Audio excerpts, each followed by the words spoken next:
So to open it up, I kind of taking back to my intro slides. Mark Greenfield, who's an influential blogger in the higher ed space and works inside higher ed, I read a post, and he called higher ed the toughest gig in the whole world in terms of working inside higher ed. And I wanted to get your guys' perspective. Is that true? Is this the toughest job you've ever had? I wouldn't want to be next to an operating table for one. So how much harder than that?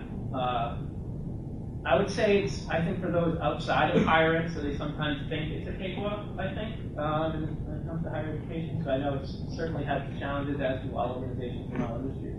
So I wouldn't say that it's the hardest gig in the world, but I also wouldn't say it's the easiest job in the world. A lot of different pieces of the culture and pieces of the tradition that we kind of need to work through on a weekly basis, and that certainly can lead to its challenges.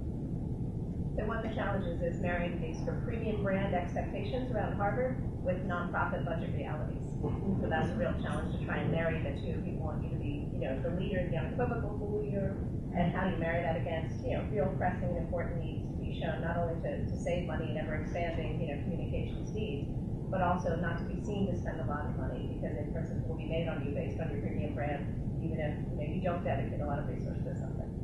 I think for me, the decentralized nature of our university anyway makes things a lot harder. Any decision making involves real broad and deep collaboration. When we're working on a process with iSight to bring them on board to figure out help us give advice to us on what our digital strategy should be. We had an interview, Jeff, was it over 100 people?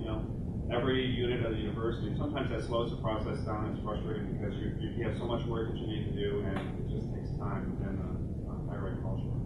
And I would just add to that, I think the product that we're selling as a college is different for every constituent of the college, where sometimes it's we're selling the student body and the student experience. Sometimes the faculty are selling the academic side. Sometimes we're selling, the city that we're in. And I think that's tough sometimes where in typical marketing fashion, you have a product, you need to get from, A to, Z. But for us, it's different because, we're selling so many different things at the same time with, the university website, which is challenging.